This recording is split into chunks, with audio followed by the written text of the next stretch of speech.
You know what? Don't apologize. I don't care anymore. Don't care. End this message. The voice of Maria Sanuti Spencer, a daughter of the mob. I was just thinking about how it relates to Sopranos. I was like, oh, like Meadow could have been this person, learning from her dad. Maria was a daddy's girl, and Daddy is a man comfortable with mafia methods. I think Rocco left Frank with the message that any further disputes between him and his daughter could result in Frank getting hurt or even killed. Frank Spencer was found lying dead in a pool of his own blood. Had Maria Sanuti Spencer learned enough from her father to be made for murder? You don't win unless I let you in. Do you understand? You don't win, Spencer. Probing the mind and the timeline of killers, this series reveals the red flags of those who will one day be investigated for taking a life.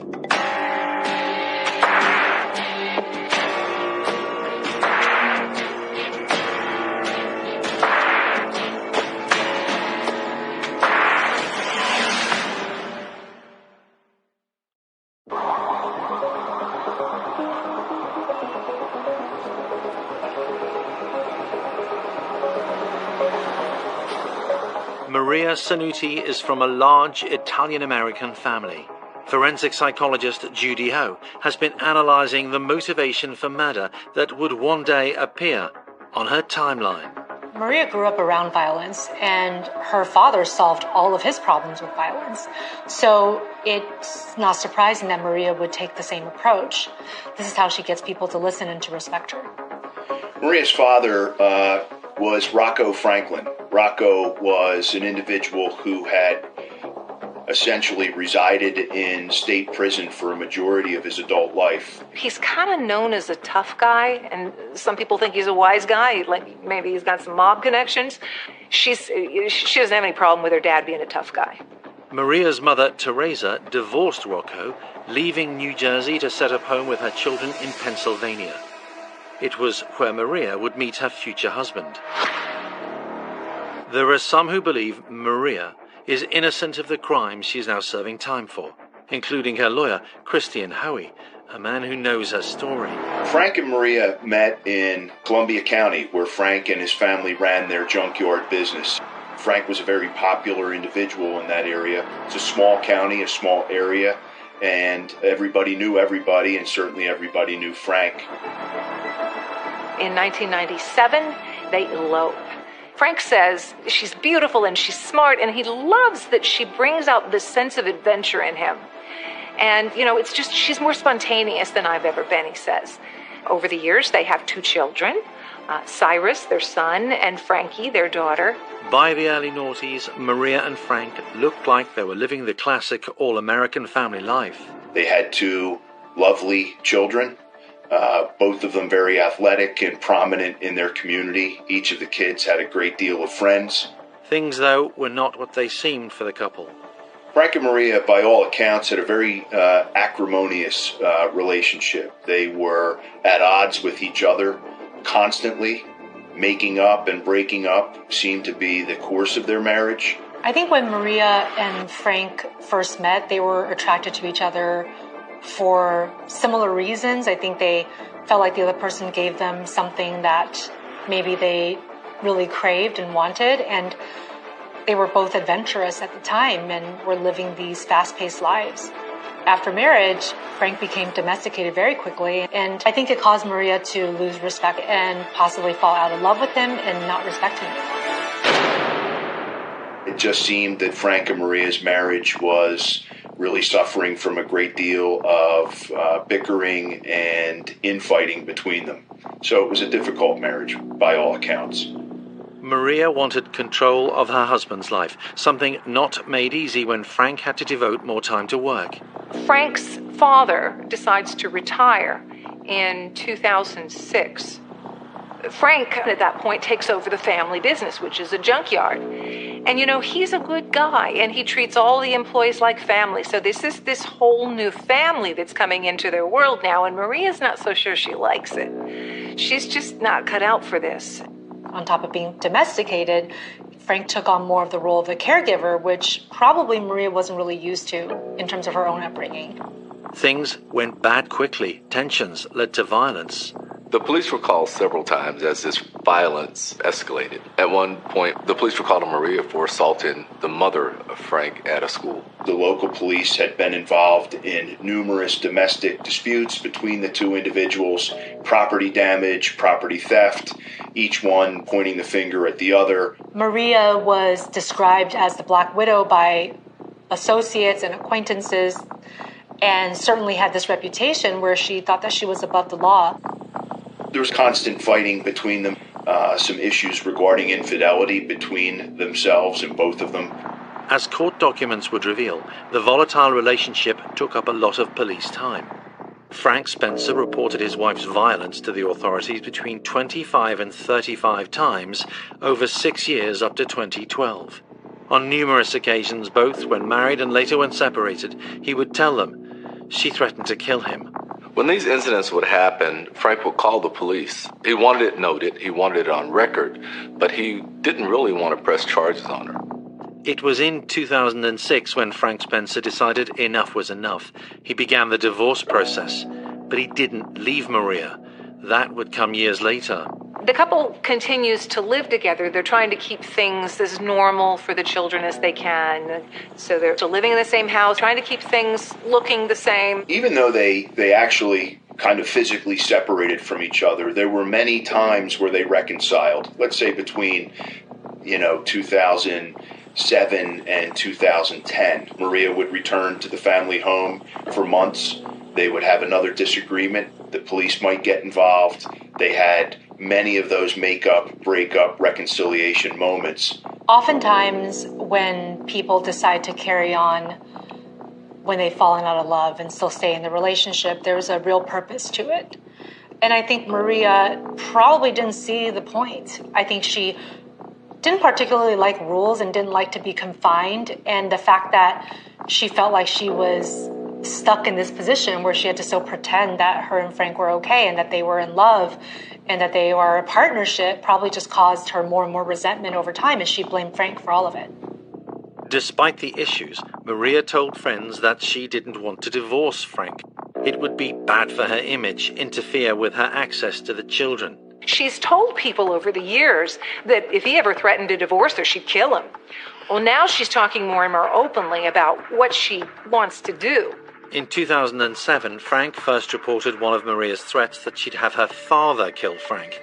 Despite Hemlock police knowing all about the warring couple, Maria sometimes managed to present a reasonable face to the world. Frank, too, would hear his wife's phone messages attempting to placate him during the many times they were fighting. Saturday, February 6th at 3:57 p.m. Hey, Frank, it's Maria. Listen, I know for some strange reason you'll think that I was attempting to threaten you, or I was attempting to scare you back to me, or I don't know how your mind works, but listen, I know you and I are done. I haven't seen you in 2 weeks except for court. Every day I get a little better with it. Soft words from a hard woman, schooled in the ways of the mob by her own father. The more that she developed a disrespect for Frank, the more she thought of him as this little prey, this little victim that she could continue to instill her anger and her resentment on. And when the daughter of the mob felt resentful, those around her better watch out, especially Frank.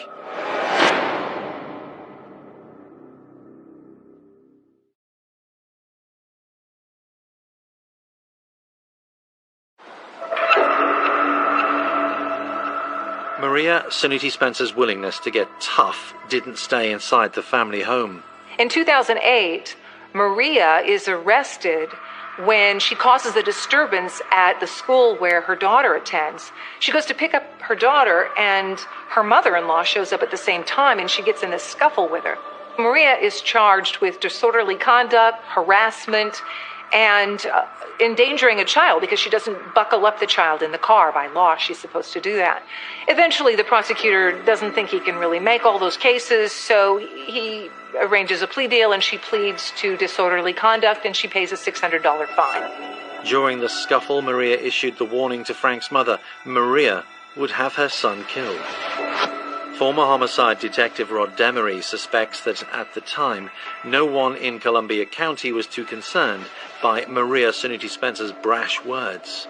I think in hindsight, obviously people wish they had taken these threats more seriously. But the reality, during that particular time, people were listening and dismissing and probably chalking it up to what they did. Oh, she's a black widow, but not really thinking that it would actually happen.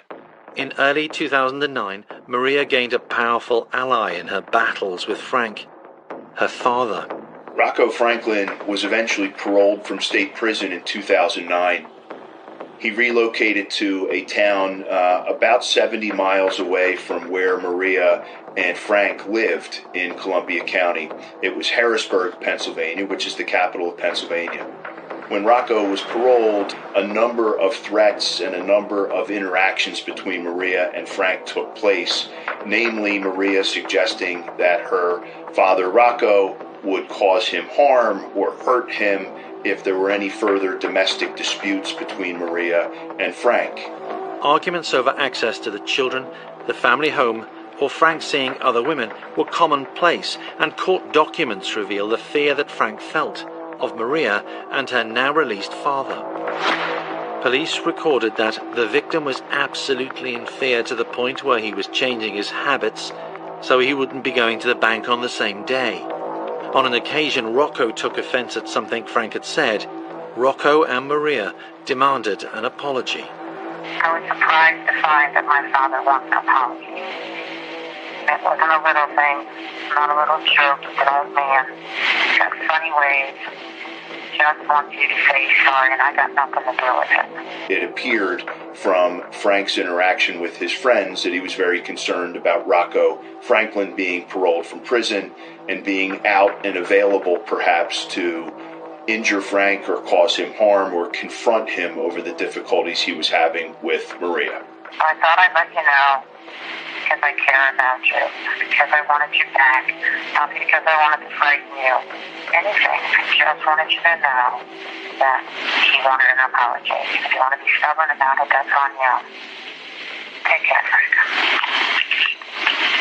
End of message. Frank was afraid, deathly afraid of Rocco. Maria, on the other hand, was pretty proud that it was her father. I think that gave her a sense of power. There were threats and counter-threats, blazing rows, but also passionate reconciliations. Until, that is, Frank met someone new. The dysfunctional relationship was about to hit an all-time low, and Maria Sunuti Spencer's homicidal potential was about to be unleashed. Frank started dating a woman named Julie Dent very seriously, and I believe that really drove them apart and drove them to getting the final divorce decree in 2012. When Frank met his new woman, Julie Dent, Maria became really angry, probably for a sense of loss of control or reality actually sitting in that they were truly getting divorced. She would leave threatening messages and tell Julie, you don't really think he loves you, or things to kind of shake her in the relationship. Text messages from Maria to Judy were full on. When she antagonized Frank's lover, she was essentially showing her dominance over her, that if you decide to carry on with my husband, I still own him and I will own you too.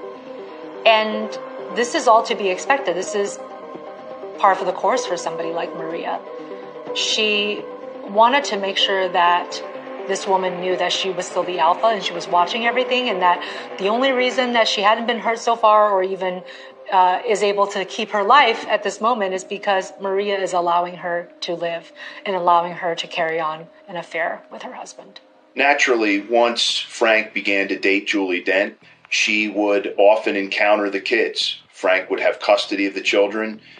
Julie would spend time with the children and Frank. That was something that naturally bothered Maria and caused a lot of problems between the parties. Hey, Julie, it's Maria Spencer. Do me a favor. Don't watch my children. Do not get between me and Frank by doing my children. Do you understand me? Maria saw her family members, including Frank and her own children, as possessions. She owns them. And that's why she threatened Frank's lover using her children, essentially saying, you will not watch my children. You will have nothing to do with them. Because really for her, it's all about power and dominance. And she was essentially asserting that she has power and dominance over everybody, including her own family members, and that these are not people you should interact with in any way. It was on 31st October 2009, Halloween, the harassment by Maria and her father turned into more tangible criminal acts. The first property crime involved a breaking and entering into Frank's mother's property where the junkyard was housed. What's odd is that the only thing that's taken are business records that, could prove how much Frank actually is making, but nothing else is taken. It was always believed that those financial documents related to custody and support issues that were being played out in court in 2009 and 2010. Strangely, the documents that were stolen from Frank's business showed up at Maria's doorstep. They only benefited Maria. The records were potential ammunition for Maria and the Spencers' acrimonious divorce, and she made little secret of the fact that they'd been stolen for her benefit. Shaken but undeterred, Frank continued dating Julie Dent. They are madly in love, and they don't want this to ruin that. They even booked this romantic Caribbean vacation. Maria wasn't going to allow that to happen. The night before they're to leave on their vacation, Maria calls Frank and she says, really, I need to talk to you about something. Maria invited Frank, ironically, to a hotel in a neighboring town on the night of January 23rd of 2010. On that night, Maria invited Frank to dinner and then to stay overnight in the hotel. She sent a message to the new woman in Frank's life, too. Her reasons for spending the night with Frank became clear the following morning, so she could text Julie about who Frank really loved. When Frank returned to his home on the morning of the 24th, he found a number of fire trucks, the fire marshal, and local police surrounding his burned-out building. A court record shows that it was Maria. She later admitted it. But immediately after the arson attack, Maria appeared to get away with it. Maria actually drove up to the scene of this crime, smiling and essentially almost looking like she was proud or boasting. This is clearly behavior that was not only taunting Frank and his family, but also showing them that she is not afraid of police. Clearly, they were also there at the scene. And she didn't care if people would actually associate her with this or not, because she still believed in many ways that she would be above the law. It was believed and argued by the Commonwealth that Maria engineered that fire using Rocco Franklin to set the fire and destroy the property while she was away with Frank Spencer in a hotel in a neighboring town the night before. Maria sends Frank these taunting messages. One of them is karma is just a wonderful thing. I mean, since you've just torn our life apart, your life just went up in flames. It seems fair, doesn't it? The theory in court, of course, was that Maria was paying Frank back for taking a vacation with Julie in January of 2010, and as a consequence, the home was burned to the ground. The fire is determined to be an arson, but there's just not evidence to show who's behind it, so it remains unsolved. I think she really wanted to make sure that Frank and his family remained afraid and threatened. How far would Maria Sanuti Spencer go in her feud with her husband and his new girlfriend? You keep with me, because I'm not with you. I mean, it's been done. You didn't get the last message? I think that Maria actually probably felt a high every time she got away with a threat, a type of crime where she wasn't arrested. I think that it also caused her to reach even higher next time. To get the next high, she'd have to outdo herself, to be even more severe, even more calculating, even more violent. And I think that there was a growing addiction to that feeling of power, being drunk on that feeling of absolute terror. I think that she really enjoyed exacting that on anybody around her. An enjoyable, escalating addiction to violence that would end in murder.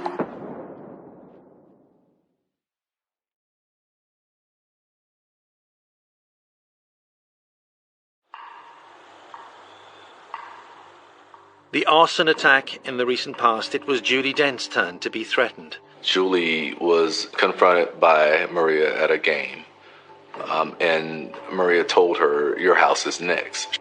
Then more vitriolic text messages. You better watch your Julie. You know, her life is about to take some dangerous turns too. She's going to lose her job. She's going to lose you. She's going to lose everything. So she's constantly threatening this couple. She's trying to break them apart. And she's really angry. Later that summer, Maria struck again. Maria is certainly escalating over time. Now she's not only threatening to enact property destruction, she's now threatening to ruin Frank's life and to ruin Frank's lover Julie's life, and to essentially make them break up and to lose each other as well. Anything that was in her arsenal to make the person personally afraid and to feel like their life wasn't worth living anymore, she was not going to shy away from. And I do believe that this is huge signs for what's to come, because Maria was essentially made for murder. She probably witnessed her father murdering and covering it up, and she had no problem taking it to that extreme. And I think she really did want Frank and Julie to be afraid for their lives at this point. In August of 2010, another vacation had been planned with Julie and Frank. On August 25 of 2010, while Julie Dent was asleep in her home by herself, her home was set on fire. Side window was smashed out. Fluid was placed into the home and ignited by a road flare, and the home suffered significant fire damage. Julie, thankfully, was able to get out of the home, escaped off of a roof, and was able to escape without being harmed. Nevertheless, her home was completely destroyed by the fire. When investigators are investigating arson, they look for a point of origin to find out where the fire actually started and kind of build a theory from there. They want to find out if there were accelerants used or any other materials to get the fire to start. A jack belonging to a Nissan vehicle once owned by Mr. Rocco Franklin was found at the scene, believed to have been used to pry open a window to allow the accelerant to be put into the homes to set the house on fire. A car jack, a plastic jug, partially used flare. A lot of physical evidence pointed to Rocco Franklin for the firebombing of Julie Dent's home on August 25th of 2010. Folks that responded to the fire saw a Corvette speeding away from the scene. Rocco Franklin owned a Corvette at the time. Maria is somebody who would stop at nothing to enact whatever justice she believed was deserving. And if she felt like she was wronged in any way, even if it's some small way, she will take it to the very extreme to make sure that you feel punished, to take away everything that means something to you, and to make you afraid for the rest of your life, not knowing when she was going to strike. And Maria certainly showed these patterns with Frank and Julie. Nobody stood trial for the arson attack, and almost 2 years after Julie Dent's home was destroyed, Frank and Maria's divorce was finalized. The parties were actually, by law, divorced on June 8 of 2012, which becomes an important date in the case. The divorce decree assigned ownership of the family home on Fairview Drive, Selinsgrove, to Frank. Frank told friends that he still didn't feel safe. A number of them had been confided in by Frank in the days and weeks leading up to his death, wherein he indicated that he felt his days were numbered, that Maria and her father had something planned for him, and he had become very scared. The threats were graphic. Maria wanted Frank not only to be afraid for his life, but to know that she would torture him for as long as she could, and essentially made him afraid for not only his life, but also what would happen even if he was alive, that he would essentially live this terrible life without the love of his children. On June 27th, Frank wrote to Maria asking her to stay away from the house. 3 days later, the termination of the Spencer marriage was published in the local paper. Later that same day, Frank and Maria had a very public run-in. He had attended a baseball game for his young son, who was about 10 to 12 years of age at the time, and played in the local Little League. That evening, Maria likewise attended the game, and Frank was seen harassing Maria at the game. The witnesses that testified for the government at trial corroborated that and said that Frank was joking with her and being difficult. Maria was a diabetic and a very brittle diabetic at the time, had lots of neuropathy, difficulty walking, and things of that sort. And all of the accounts of Frank's friends who testified at trial suggested that Frank was mocking her publicly and, kind of embarrassing her about her limitations. Mockery of a mafia man's daughter? Not a good idea, because soon after, Frank Spencer was dead. That all occurred on the evening of June 30, 2012. It is believed from the forensic evidence that he was killed about 12 hours later on the morning of July 1, 2012. It would be 2 days before the crime was discovered. On July 3rd, friends who hadn't heard from Frank since the baseball game went to his home in Selingsgrove to investigate. When Frank was found, he was found in the doorway of his home in a pool of blood. His arms were stretched out above his head, and it appeared that he had been dragged. The police noted prominently a gunshot wound to his head. The second shot was a closer shot through the bicep and into the chest cavity. The fact that the second shot was fired at close range when most likely the first shot already incapacitated Frank and killed him shows that this was a personal issue. This is not just somebody who wanted the person to feel the least pain possible as they were being murdered. This is somebody who really wanted to look at their victim up close, to see them suffering, to see what they look like when they were dead. Frank's friends were in little doubt who'd murdered him, Maria and her father. But detectives needed evidence to prove it. Immediately on inspection of a crime scene of a shooting, you're looking for blood spatter where the blood may have landed. You're looking for projectiles that may have come from a bullet that's entered a body or may still be in the body. You're looking for shell casings, and you're looking for the angle or the trajectory for where the bullet may have went in. Also, the velocity of blood spatter, how fine the mist is on the wall, or there are a lot of different things that make a shooting different from any other murder. The blood evidence certainly told a story. Frank is found dead on the front porch of his home. He's lying in a pool of blood, and it looks as though the blood has been pushed with a broom or something.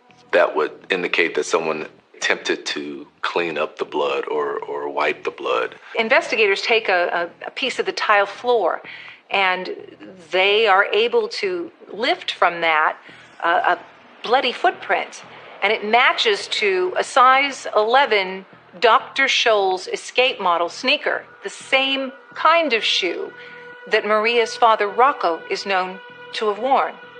But what about his daughter, Maria? Could it be proved she was at the scene? Finally, they found a rubber glove located inside the home. This was a glove that would be typically worn by an individual that was cleaning a toilet or a sink or using some kind of industrial cleaner in their home. That glove ultimately had DNA belonging to Maria Spencer inside of it. Investigators also noticed two absences from the scene: Frank's truck and his dog. On the morning of July 1st, 2012, the police were able to gather video surveillance from local stores and businesses that operated along the highways that surrounded Frank Spencer's home. They were able to piece together Frank's coming and goings from the night before and the morning after the June 30th baseball game. They figured that the murder happened at about 8:30 in the morning on July 1 because they saw his Harley-Davidson pickup truck leaving along the highways adjacent to his home in and around the 9 a.m. Point in time. The quality of the video wasn't sufficient enough to tell who was driving the vehicle, but one thing was clear is that someone was driving Frank's truck from the crime scene. The vehicle was located in Sunbury Township, which is a township wherein Maria Spencer, her brother, owns a bar. The first piece of evidence found in that vehicle was Mr. Spencer's wallet, which was loaded with cash and credit cards. So the police eliminated robbery as a motive for his killing pretty quickly. When the truck was found, there was no sign of Frank's dog. As police continue their investigation, they get some help from an unlikely source. About an hour away from Frank's house, these two wedding planners are setting up for a wedding. And all of a sudden, this dog walks in, this Weimaraner, and he's happy and healthy and wagging his tail, and he's clearly somebody's dog. He's not a stray. And, the couple doesn't know what the deal is, but they report this dog, has just turned up at our place. As it turns out, this dog was Frank's dog, Muttley. The dog was found near a catering facility about 10 miles away from the home of Rocco Franklin. The wedding venue was on the North Susquehanna Trail at Dauphin, 40 miles south of Frank's home and just a few miles from Harrisburg, where Rocco had lived since his release from prison. The police concluded pretty quickly that Mr. Franklin's activities included taking Mr. Spencer's truck, loading the truck with Mr. Spencer's dog, going to the son's bar in Sunbury, and then making his way back to his home, where the dog was left unharmed at a catering facility and later recovered that day. As detectives were building a timeline of events around Frank Spencer's death, he was on the mortuary slab in Bloomsburg. What the coroner found would paint an even more intriguing picture as to how Mr. Spencer had died. As investigators determined that the first shot was from a rifle and possibly a longer distance, they expanded the crime scene. They went into the woods. Detectives were closing in on a former mob man and his daughter, a woman, it seemed, made for murder.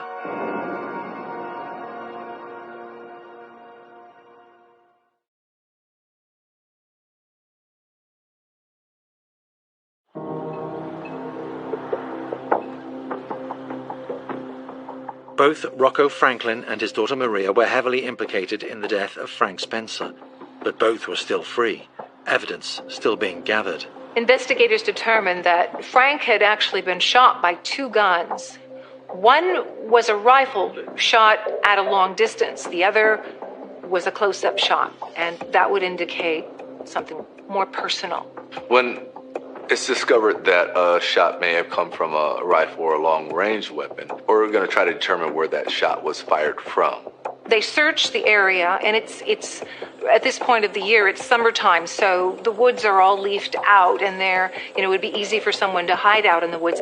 They went into the woods, and they found a tree that was Y-shaped, perfect for steadying a rifle for a shot.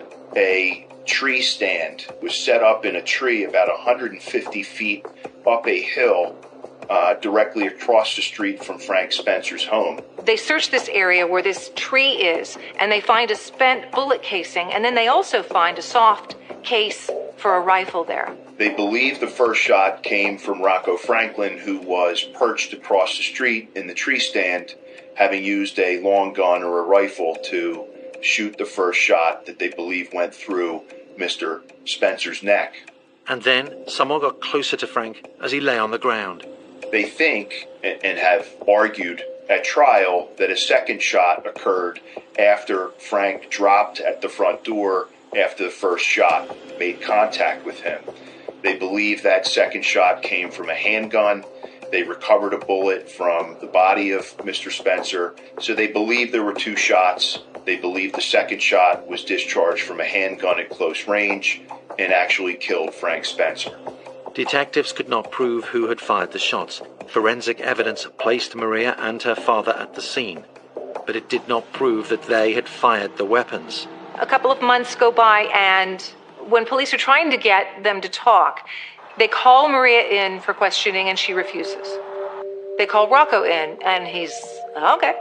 So he goes in and he agrees to talk to investigators, and they ask him, where were you on the day of?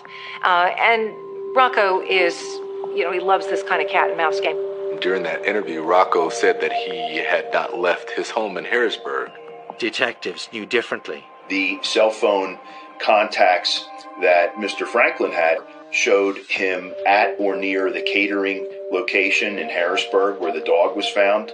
They also located him in and around the Sunbury Township area, where the F-150 had been found. Questioned about the presence of his DNA and fingerprints at the crime scene and on Frank's truck, Rocco Franklin told a fantastical story. They say, we know you were at Frank's house. Oh, that's right. I forgot. I went to Frank's that day to clean. I was doing some laundry, and I used a push broom to sweep the floors. He said that at one point he wanted to test drive Frank's truck and purchase it. And Frank's response to him was, "I'll wrestle you for it." So obviously you can see that he's trying to put together a reason why his DNA would show up at the scene. And he's enjoying every minute of it. Circumstantial evidence mounting in August 2013, 13 months after Frank's murder, prosecutors convened a grand jury to determine if there was enough evidence to charge Maria Sanuti Spencer and her father, Rocco Franklin. In the months leading up to the indictment of Maria and Rocco were asked to come to testify before the investigating grand jury in Pennsylvania. Ultimately, she went before that grand jury, as did Rocco, and gave statements that were obviously under oath. Maria, in her testimony, just goes on and on and on. She barely stops talking. She denies, of course, everything. She denies terroristic threats and everything else. But the authorities have the evidence. And so they filed charges on her. They filed charges of 12 counts of perjury, more than a dozen other charges, and most importantly, the murder of Frank Spencer. In a process fraught with delays, Maria was not arrested until July 28, 2014, 2 years after Frank's death. Detectives go to arrest Maria, and she freaks out. On the same day, authorities also issue a warrant for Rocco's arrest, but he is nowhere to be found. He has flown the coop. Shortly after the grand jury testimony was taken, Rocco Franklin disappeared from the United States. Nobody knows how he got there, but he ended up living in Argentina. Ultimately, he was located, he was detained, and he fought extradition. During the time that he was fighting extradition, the trial of Maria Spencer commenced. It was November 2015 when Maria stood alone in the dock to answer for Frank's death. Motive was the government's biggest piece of evidence. They had piles of text messages, piles of police criminal reports, piles of circumstantial evidence of her involvement in property crime. She had the motive, she had the anger. I'm not with you. I mean it, Spencer. I'm done. You didn't get the last message? She had the ability, with her father having been out on parole, and that she was the driving force to get her father behind the property crimes, the arsons, and ultimately his murder. You don't win unless I let you in. Do you understand? You don't win, Spencer. One of the more prominent statements attributed to Maria took place at a football game shortly after Frank Spencer's murder, where she allegedly said to one of his friends that she was responsible for the murder and that he might be next if he steps out of line with Maria and Rocco. One of Frank's friends comes up to Maria, just wants to be safe, and he says, Maria, I would never do anything to, in front of your kids. I would never do anything to disrespect you. And she looks at him and she says, that's why you're still alive. But then she goes on and she says, the last thing he saw before he died was me. Maria clearly decided that she was going to continue to terrorize everybody that Frank was associated with, even after his death. And in some ways, she was even gloating about the fact that she was responsible for his death, saying to his friends that she was the last thing or the last person that Frank saw right before he died. And I think that she wanted to maintain that control and dominance over everybody in that social circle. She wanted to let them know that if any of them stepped out of line, they could end up just like Frank. The outburst was more evidence placing Maria firmly at the scene of Frank's death, and may even have proved that she fired the bullet that killed him. The government argued that Maria was the perpetrator of the second fatal shot.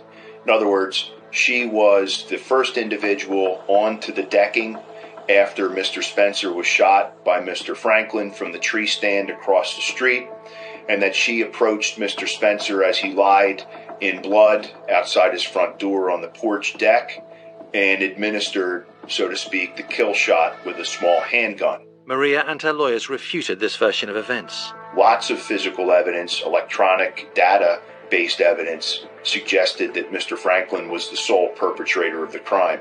We still believe that, and we still think that Maria didn't have the physical or mental capacity to do what they claim she did. On November 18th, 2015, the jury retired to consider its verdict. A jury and jury deliberations are always nail-biters because they're humans, and no two humans are alike. So you can have a room of 12 people, and 10 could be thinking the same thing, but the other two don't. After 8 hours of deliberation, the jury comes back. Maria Spencer is found guilty on all charges: the murder of Frank Spencer, 12 counts of perjury, arson, conspiracy, terroristic threats. They sentence her to life without parole plus 50 years. In Pennsylvania, if you're convicted of first-degree murder, the only sentence you can get is a mandatory life sentence. She received additional time for some of the additional offenses. She's currently housed in a state correctional facility in Pennsylvania and will be for the rest of her life in the event that her appeals are unsuccessful. I believe that because Maria had escaped the law for so long and that she had a long history of escalating from domestic violence to threats on Frank and Frank's lover's life to setting a fire, burning a house down, and then finally to the murder itself, it was always going to escalate more and more as she got away with more, because there was a thrill in getting away with the things that she did. And the more that she got away with, the more she became emboldened to take the next step. In October 2018, after a lengthy extradition process, Maria's father returned to face justice. 2 years later, her father, Rocco, goes on trial, and he too is found guilty. He's guilty of Frank's murder, arson, and burglary. The jury sentences him to life without parole plus 45 years. He had been a man of the mafia and had helped raise a daughter who appeared predestined to kill. When we look at people who grow up with possible psychopathic links or traits, we think about it as a combination of both biological influences as well as environmental influences. And in this case, Maria really had both, because her father was a well-known criminal, a mobster, and I believe that she looked at the way he solved problems and took a lot from them as she grew up and decided that this was going to be the way that she would get through her life and make people fearful of her and get what she wants. And what she wanted was to see her husband dead at her hands. A woman made for murder.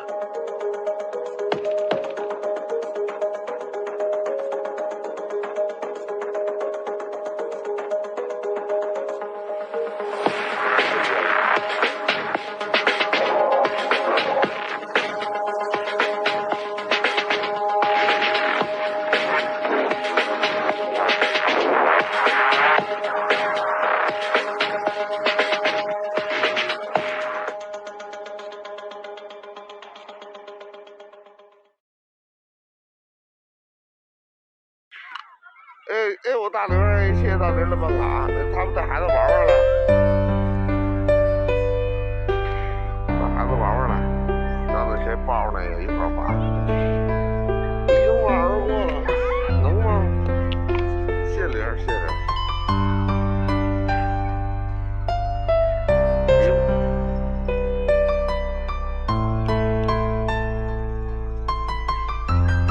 我说掌门人，谢玲儿啊，谢玲儿办卡。哎呀妈，门票，谢大玲的处处，谢玲处处。原来我门票2块钱，小孩儿1块钱。进来以后进那雪场30块钱，然后呢花这个100块钱1小时。这押金。谢谢我玲儿，谢谢我玲儿的笑话。小樱花，再抱一个啊！万一要抱了呢？谢谢我点儿，谢谢。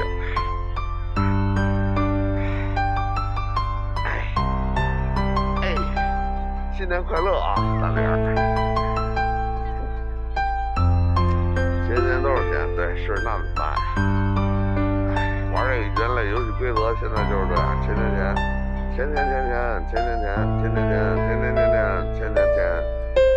黄豆汁儿。咱出去啊，我也上厕所呢，都没玩过这个，好玩刺激。看着其实没什么，但是滑起来，反正我这体重怎么说呀？这比小孩滑得快，速度降得快。我得回去看我回放去，滑了好几次，那看看自己什么个揍去。玩这小时出去了。哎呀，这铃儿，哎呀，这铃儿真红牌子了。今天写好牌子都能红的了，哎呦，这发红包了，现在得，哎呀，谢谢我玲儿，谢谢我玲儿，发红牌子了。